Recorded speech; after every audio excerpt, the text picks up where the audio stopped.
Hello mga guys, good afternoon sa lahat ng aking mga viewer, mga kaibigan, mga kakilala ko.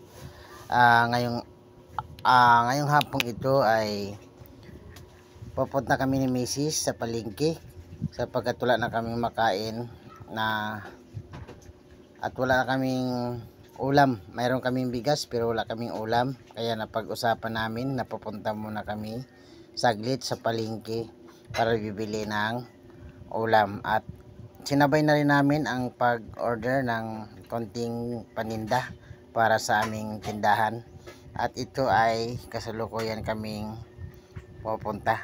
Umaalis na yung sasakyan namin at minamaniho ko, at habang nagmamaniho ako binibidyohan ako ni Mrs. at sinabihan ko siya na mag-video din sa harapan naming banda, at pupunta rin sa sa bandang unahan ng aming pupuntahan. At yan, nakita niyo sa video ito na hinarap ni Mrs. ang camera sa kanya, at pagkatapos niyan iharap niya yung camera sa harapan para makita namin yung paligid. Mga guys, ito yung aming ginagawa ngayong hapon. Umalis kami at pupunta sa merkado. Kaya ito yung daan na kung makikita nyo sa video, makikita nyo yung daan. At pag dating sa unahan ng konti, makikita mo yung isang simbahan, yung simbahan ng Lambusan. Mga guys, ito yung view makikita natin. At yan, lumiko kami ng pakaliwa papunta sa direksyon ng pupunta namin. Ayan na mga guys, kung makikita ninyo isang parking sa simbahan yung makikita sa video. At patuloy kaming sinusubaybay yung daan papuntang labasan. Ayan na mga guys, yan na yung daan na to, dire-diretso lang yan. At ito yung video na makikita nyo sa video na yung daan na dinadaanan namin. At sa unahan konti nito, liliko kami ng pakaliwa at papuntang suki namin na tindahan, yung binibilihan namin.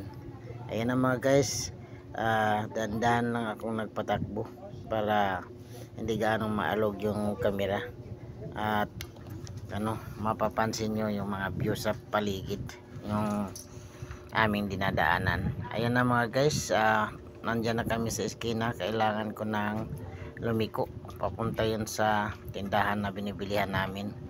At yun makikita sa video, yung mga view sa paligid ng aming dinadaanan. Yan yung mga guys. At sa puntong ito, malapit na ako sa tindahan. Ayan na mga guys, bumaba na si Mrs. para ibigay yung order. Yan, at dandahan siya sapagkat masakit na yung paa niya ilakad. Yan na mga guys, naglalakad na si Mrs. papuntang tindahan. At hindi natin maano sa camera dahil yung sikat ng araw ay tumatapat sa camera, kaya nag-iiba yung video, parang nagbo-blurred. At ito sa video ito, nakita ko rin yung malaking bahay at napansin ko yung mga ibon sa bubungan, kaya binidyohan ko rin.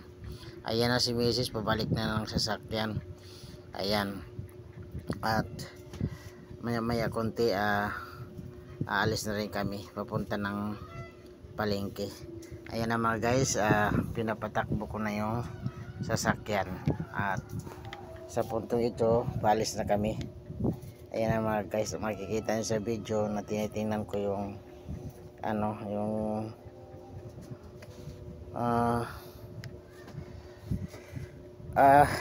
ba yun, dito na pala kami sa mga guys, sa merkado. Tinakat pa yung video. Ayan na, sa merkado na pala kami nito. Ayan ang makikita nyo, isang palengke ng Tambungon. Yun yung binibilihan namin ng ulam, at saka Sa puntong iyan, hinahanap ko yung aking suki na binibilihan ko palagi para makatawad naman ako kahit konti lang. Ayan na mga guys, lumapit na ako sa suki ko. Ayan, at binibidyohan ko siya.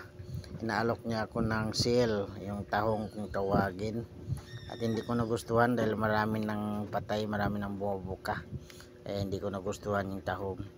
At yan, ikita nyo, pinapokusan ko yung tahong kasi tinitingnan ko yung mga guys kung maganda ba yung quality o ano. Ang napili ko mga guys, isang malaking isda.